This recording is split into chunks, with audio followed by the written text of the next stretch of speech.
உங்களை கீர்த்தியும் புகழ்ச்சியமாக வைப்பேன் என்று கர்த்தர் சொல்லுகிறார். கர்த்தருக்கு மகிமை உண்டாகட்டும். சில வசனங்கள் நீங்க பார்த்தீங்கன்னு சொன்னா, இதை கர்த்தர் சொல்லுகிறார் என்று சொல்லி தீர்க்கதரிசிகள் மூலமாக அது உரைக்கப்பட்டிருக்கும். அந்த வார்த்தை நேரடியாகவே கர்த்தர் சொன்ன அது வார்த்தைகளாக அது வெளிப்படும். கர்த்தருக்கு மகிமை உண்டாகட்டும். இங்கே அவர் என்ன சொல்றாரு? பூமியில் உள்ள சகல ஜனங்களுக்குள்ளும் அப்படின்றார். அப்ப நம்ம இந்த உலகத்துல இருக்கும் பொழுது எல்லா ஜனங்களுக்கு மத்தியில் தான் நாம் இருக்க வேண்டும்.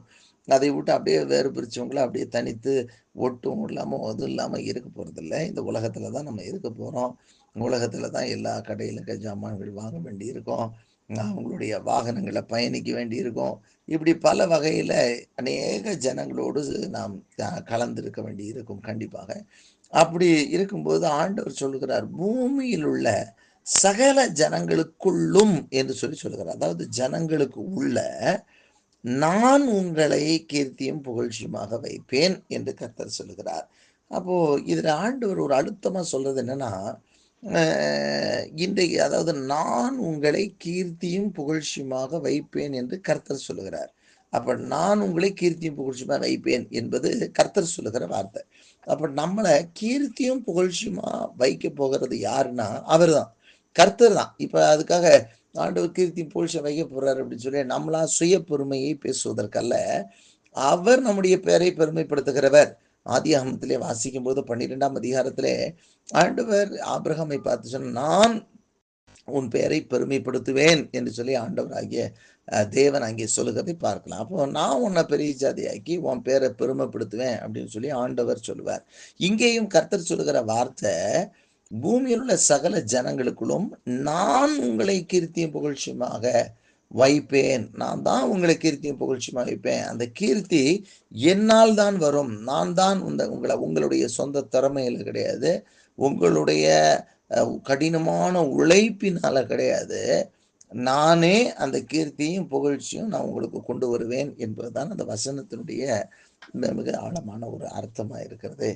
அப்படியானால் ஆண்டவர் எப்பொழுது அப்படின்னு சொல்லி அதுக்கு மேல இருக்கிற வசனத்தை நீங்க வாசிச்சு பார்த்தீங்கன்னா, அங்க ஆண்டுடைய வசனம் சொல்லுகிறது, அதுல நீங்க பார்த்தீங்கன்னா, அக்காலத்திலே உங்களை கூட்டிக் கொண்டு வருவேன், அக்காலத்திலே உங்களை சேர்த்து கொள்ளுவேன், உங்கள் கண்காண நான் உங்கள் சிறையிருப்பை திருப்பும்போது அப்படின்னு அதுல போட்டப்பட்டிருக்கிறத பார்க்கலாம்.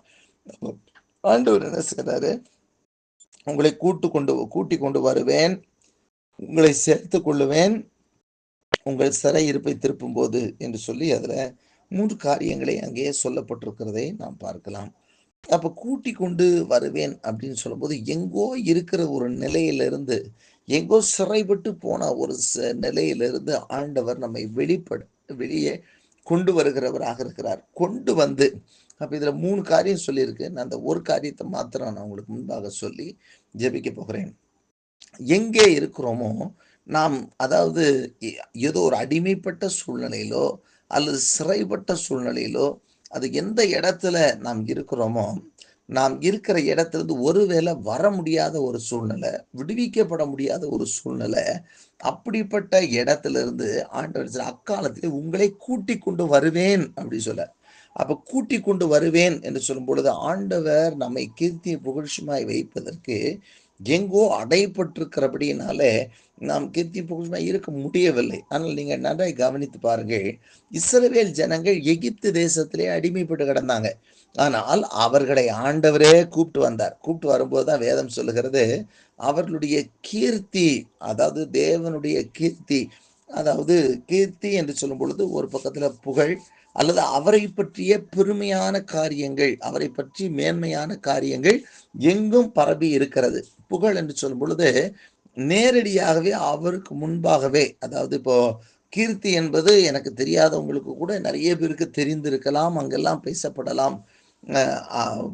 அது புகழ்ச்சி என்று சொல்லும் பொழுது, இப்பொழுது நாமே கண்காண, நம்முடைய கண்காண ஆண்டவர் நம்மை அதாவது மற்றவர்கள் புகழத்தக்கதாக கர்த்தர் புகழ்ச்சியாக வைக்கிற ஒரு வாழ்க்கை. எங்கும் அங்கே புகழ்ந்து பேசுதல், எங்கும் நமக்கு முன்பாகவே புகழ்ந்து பேசுகிற அளவுக்கு, அதாவது நம்ம புகழ்னு சொல்ல வேண்டிய அவசியம் இல்லை, ஆனால் ஆட்டோமேட்டிக்காவே நம்மளை புகழ்ந்து பேசுகிற அளவுக்கு ஆண்டவர் புகழ்ச்சியாக வைக்கிறவர். கீர்த்தி என்று சொல்லும் பொழுது நம்மை கொண்டு நமக்கு ஆண்டவர் செய்கிற காரியங்கள் அல்லது அந்த விசேஷித்த தன்மைகள் எங்கும் பேசப்படுதல், எங்கும் அறிவிக்கப்படுதல், எங்கும் அறியப்படுதல், அப்படிப்பட்ட காரியங்களை கர்த்தர் செய்கிறவராக இருக்கிறார். அதான் சொல்றாரு, நான் உங்களை கீர்த்தியும் புகழ்ச்சியுமாக வைப்பேன் என்று சொல்லுகிறவர், நாம் கீர்த்தியும் புகழ்ச்சியுமாக இருக்க முடியாதபடிக்கு எங்கோ ஒரு இடத்துல நம்ம இதை அடைத்து வைத்திருக்கிறது, எங்கோ அடைபட்டு கிடக்கிறோம், ஏதோ ஒன்றுக்கு அடிமைப்பட்டு கிடக்கிறோம், ஏதோ ஒன்றின் நிமித்தம் நாம் வெளியே வர முடியாத ஒரு சூழ்நிலையில இருக்கக்கூடிய நம்முடைய வாழ்க்கைய இந்த வருஷத்திலே கர்த்தருடைய வார்த்தை சொல்லுகிறபடி, நான் அக்காலத்திலே உங்களை கூட்டி கொண்டு வருவேன். எகிப்து தேசத்துல இருந்த இஸ்ரவேல் ஜனங்களை ஆண்டவரே கூப்பிட்டு கொண்டு வெளியே வந்தார், அழைத்து கொண்டு வெளியே வந்தார். அவர் அழைத்து வந்ததை நாம் வேதத்துல பார்க்கிறோம். வந்து அவர்களை ஆண்டவர் அந்த இடத்துல கீர்த்தியும் புகழ்ச்சியுமாக வைக்கிறதை நாம் வேதத்திலே பார்க்கிறோம். அவரை கண்டு எல்லாம் எங்கும் பேசப்படுகிறது, அவரை கண்டு பயப்படுகிறார்கள். இப்படிப்பட்ட சூழ்நிலைகள் எல்லாம் வேதாமத்திலே நாம் பார்க்கிறோம். ஆகவே இந்த நாளிலும் கூட ஆண்டவர் நமக்கு வாக்கு பண்ணுகிற ஆண்டுடைய வார்த்தை இந்த வருஷத்திலே ஆண்டவர் சொல்கிறார், நான் உங்களை கீர்த்தியும் புகழ்ச்சியுமாக வைப்பேன் என்று கர்த்தர் சொல்கிறார். பூமியில் உள்ள சகல ஜனங்களுக்குள்ளும் நான் உங்களை கீர்த்தியும் புகழ்ச்சியுமாக வைப்பேன்.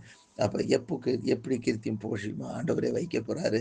நாம் அடிமைப்பட்டிருந்த இடத்திலிருந்து நம்மை வெளியே கொண்டு வந்து விடுவித்து, நம்ம இனி அதுக்கு அடிமையாக இராதபடிக்கு, அது பாவமா இருக்கலாம், பிசாசா இருக்கலாம், உலகமா இருக்கலாம், கண்களின் நிச்சயா இருக்கலாம், மாம்சத்தின் நிச்சயா இருக்கலாம், ஏதோ ஒன்றிலே சிறைப்பட்டு அடிமைப்பட்டு கிடக்கிற இடத்துல இருந்து ஆண்டவர் வெளியே கூப்பிட்டு கொண்டு வந்து ஆண்டவர் நம்மை கீர்த்தியும் புகழ்ச்சியுமாக வைக்க போகிறார்.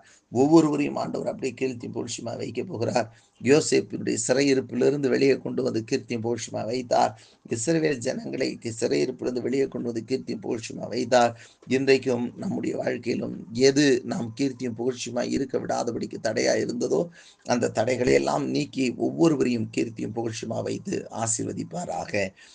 பூமியில் உள்ள சகல ஜனங்களுக்குள்ளும் நான் உங்களை கீர்த்தியும் புகழ்ச்சியுமாக வைப்பேன் என்று கர்த்தர் சொல்லுகிறார் என்ற இந்த வார்த்தையின்படி ஒவ்வொருவரையும் இந்த வருஷத்துல ஆண்டவர் கீர்த்தியும் புகழ்ச்சியுமாக வைப்பார். அதுல நிறைய காரியங்கள் முன்னாடி சொல்லப்பட்டிருக்கிறது. நான் இன்றைக்கு ஒரு காரியத்தை மாத்திரம் இதுல இருந்து நான் பயந்திருக்கிறேன். கர்த்தர் உங்களை ஆசீர்வதிப்பாராக.